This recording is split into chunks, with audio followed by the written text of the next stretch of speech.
देखते हैं। सूत्र में क्या लिखा है, वृद्धि। ये दो शब्द इसको विच्छेद करेंगे, देखो बनेगा वृद्धि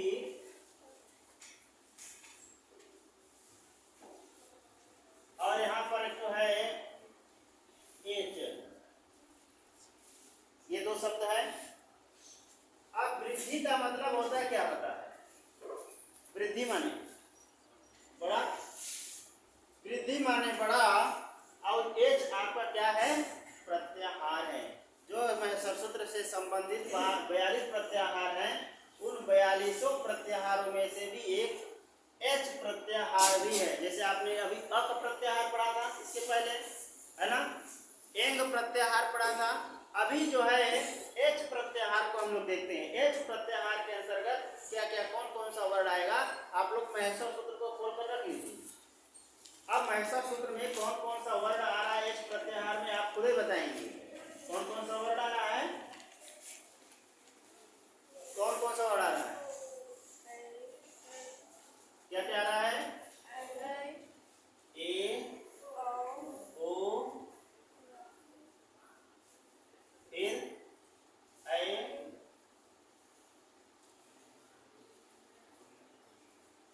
यही आ रहा है। क्लियर है अमित? ये एच प्रत्याहार के अंतर्गत अभी लिखने की जरूरत नहीं है। देखिए, जब तक आप समझ नहीं लीजिएगा तब तक आप मत लिखिए। जब आपको समझ में आ जाएगा तो हम आपको लिखने का भी समय देंगे, आप लिख लीजिएगा, लेकिन पहला नंबर आप समझ लीजिए। ये लिखा है एच प्रत्याहार के अंतर्गत यही 4 वर्ड आएंगे, ए ओ ऐ औ। ठीक है। अब देखिए, आपको पहले बताए थे कि प्रत्याहार को समझना बहुत जरूरी है, उसके पहले महर्षि सूत्र याद होना चाहिए।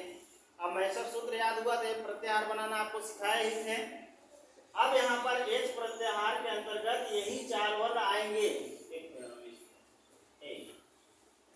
तो ये 4 वर्डों का ही प्रयोग होगा। अब वृद्धि माने बड़ा, बड़ा हो जाएगा। इनमें से बड़ा कौन सा है? एक तो ही है, एक तो ही है ना। इन जो है चारों में से जो बड़ा रहेगा वही होगा, इसी को कहते हैं वृद्धि। अब ये वाला सूत्र देखते हैं।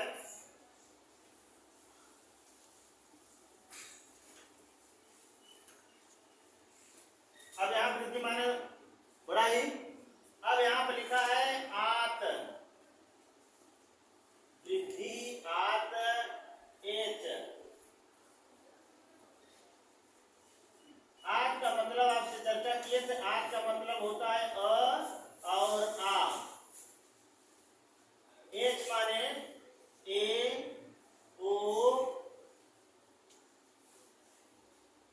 ऐ और औ, ये हुआ ना। तो आप जो है सूत्र को जब तोड़ देंगे तो पूरा का पूरा परिभाषा निकल आएगा। इसका मतलब है जब अ आ के बाद ए ऐ आए तो दोनों के स्थान पर बड़ा वाला हो जाएगा, वृद्धि हो जाएगा, मतलब ए हो जाएगा। और फिर अ आ के बाद ओ या औ आए तो दोनों के स्थान पर बड़ा वाला। तो ये परिभाषा आपका स्पष्ट हो जाएगा इस सूत्र से ही। अब हम इसको तालिका बनाएंगे, तालिका के माध्यम से समझेंगे। तालिका में क्या है, सबसे पहले परिभाषा से, परिभाषा के अनुसार बोलिए क्या क्या है। अ आ के बाद क्या आ रहा है? बहुत सिंपल है, ए या ऐ, एक हो गया। फिर उसके बाद क्या है? और आ के बाद क्या आना चाहिए? ओ या औ। यही देखिए है। अब उसके बाद इन दोनों के स्थान पर अ आ के बाद ए आए तो दोनों के स्थान पर बड़ा वाला क्या हो जाएगा? ऐ। और इसमें से बड़ा सिंपल है, बस दो ही तो है। अब आप इसको पहचानने का तरीका कैसे पहचानेंगे? जैसे आपने गुण संधि को पढ़ा था, गुण संधि में ए हो जाए, ओ हो जाए, आधा र आधा ल हो जाए तो गुण संधि पहचान लेंगे। दीर्घ संधि में आ दीर्घ दीर्घ री री आएंगे तो आप पहचान लेंगे पहचानेंगे कि ये दीर्घ संधि है। अब इसको कैसे पहचानेंगे? यदि ए हो जाए या फिर औ हो जाए तो आप समझ जाएंगे कि यह वृद्धि संधि है। अंदर आया ना? दीर्घ में आ ई उ री री, गुण में ए ओ और अल, और इसमें जो है ए और औ, इसमें दो ही है। दो पहचाने का तरीका दो ही है, या तो ए होगा या तो फिर औ होगा। अब इसको हम लोग उदाहरण के साथ साथ समझेंगे तब बढ़िया से समझ में आएगा। जैसे मान के चलिए हम लिखते हैं यहाँ पर एक उदाहरण, 1 जोड़ 1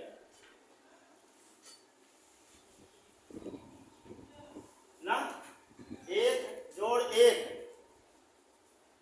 एक क का उच्चारण करने में स्वर क्या आया ना? पता चला? क्या नाम है बाबू तुम्हारा? खिड़की से दूसरा, हाँ, क्या नाम है? अच्छा, पांडे, पंडित। कहाँ घर है? ये कह रहे हैं कि यहाँ पर देखिए इसका उच्चारण करेंगे कि ये बनेगा 1 क, लास्ट में तो यहाँ पर अ आपका आया है ना। अब यहाँ पर स्वर आपको दिख ही रहा है, कौन सा स्वर है? ए। अब बराबर क्या हो जाएगा? यहाँ देखिए, यहाँ से मिलान करिए। सबसे पहले क्या है? अ है, फिर उसके बाद क्या है? ए है। तो अ और ए मिलकर क्या बन गया? ए बन गया। अब यहाँ क्या बचा? एक बचा, ये बचा है। अब एक में जो ये स्वर था और ये वाला स्वर था, ये दोनों मिलकर के क्या बन गए? आय बन गए। तो इस हलन को हटा देंगे तो क्या हो जाएगा? दो लगा दिए, गड़बड़ हो गया क्या? सही है, सही है, कंफ्यूज मत होइएगा। एक लगाने का मतलब ये वाला वर्ड आएगा, दो लगाने का मतलब ये वाला वर्ड आएगा। तो अब यहाँ क्या बचा? और एक हम लोग पहले ही ले लिए हैं। अब यहाँ क्या बचा है? केवल क्या हो गया? एक का एक, है ना। देखिए अब आप इससे पहचानेंगे कि ये जो है वृद्धि संधि है।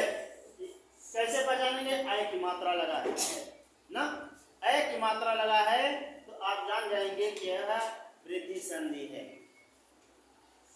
और भी उदाहरण देखिए, जैसे मान के चलिए देव धन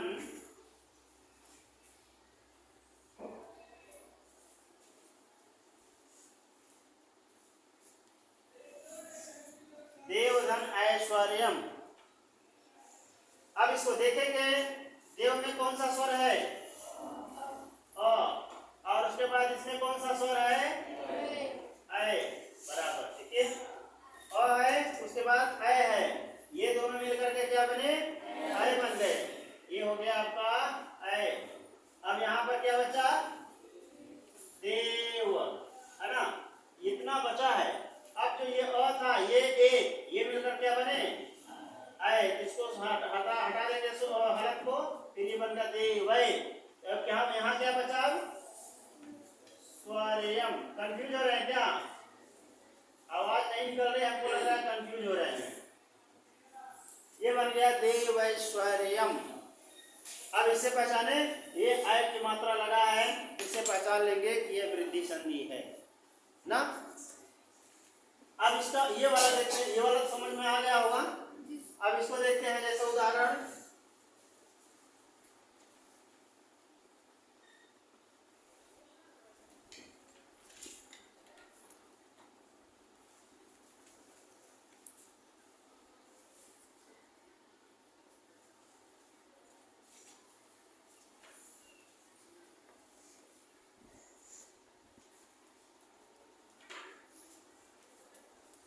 गंगा जोड़ ओघ।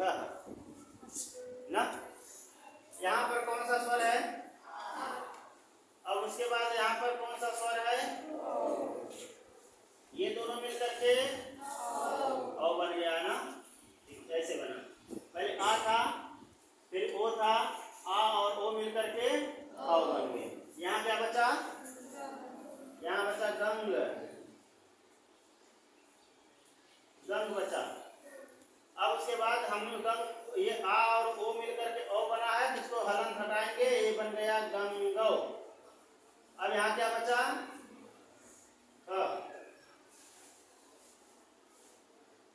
हो गया गंगौघः, इस प्रकार से बना। इसी से संबंधित आपका जितना भी उदाहरण रहेगा सब आप जानना है। यहाँ औ की मात्रा लगा रहे या फिर अ की मात्रा लगा रहे तो समझ जाइएगा कि यह वृद्धि स्वर संधि है। किसी को दिक्कत नहीं होना चाहिए। तो एक एक करके सब उदाहरण, जितना भी उदाहरण है आप उदाहरण को देख सकते हैं। एक एक उदाहरण आपको इसी तरह से हल करना है।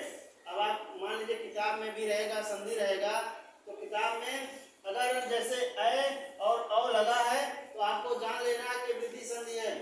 अब कोई भी उदाहरण देख लीजिए, किताब में कोई भी उदाहरण देख लीजिएगा, अगर ऐसा ऐसा है तो दीर्घ संधि, वृद्धि संधि है। दीर्घ संधि आपको बताई दिए, आ ई उ री री।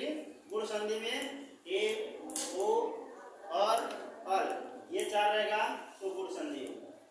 ठीक है, देखिए अगर इतना आपको अगर समझ में आया, 3 संधि पढ़ाए हैं, 3 संधि आपको समझ में आ गया है तब तो ठीक है। और नहीं तो अब अगला जो संधि आने वाले हैं 4-2 ठो, वो थोड़ा सा इनसे थोड़ा सा कठिन है, थोड़ा सा कठिन है। इसलिए ये अभी जो तीनों सरल हैं, ये तीनों सरल जो संधि है इसको आप बढ़िया से समझ में आ जाना चाहिए।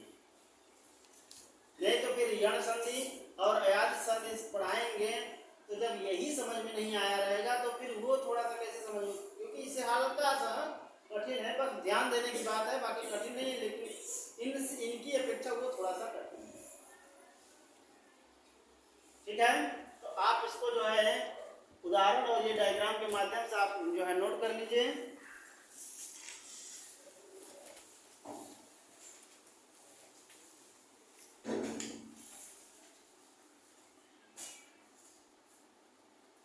देखिए तथा जोड़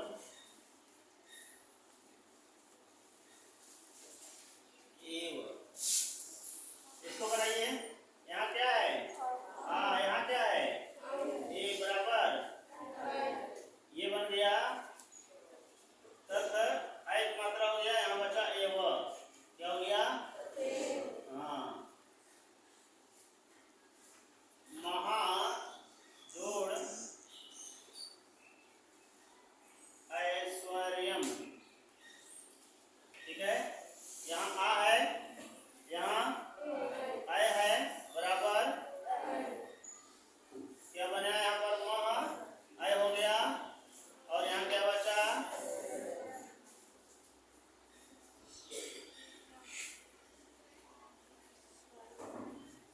उधर लिख लिए।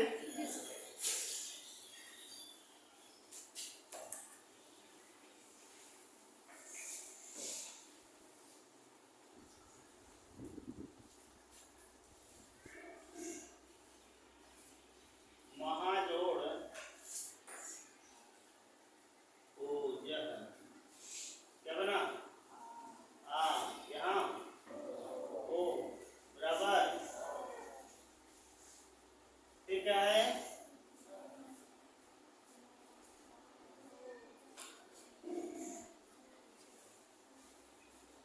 महाओजः बन गया।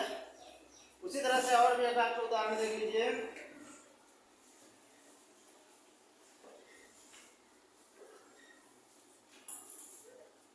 जन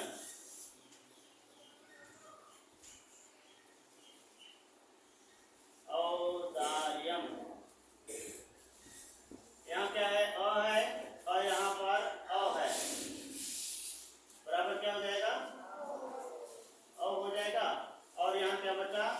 जन, अ की मात्रा लगा दिए, यहाँ क्या बचा? दार्यम। कभी भी अगर इस डायग्राम से चलिएगा ना, तालिका से चलिएगा, आपका कभी भी कोई भी उदाहरण गलत नहीं होगा। ठीक है, तो बस आज का जो है ये वृद्धि संधि बस इतना ही। फिर अगला क्लास में हम लोग यण स्वर संधि को पढ़ेंगे। ठीक है, इसको बढ़िया से समझे रहिएगा। फिर अगला हम लोग यण स्वर संधि को पढ़ेंगे।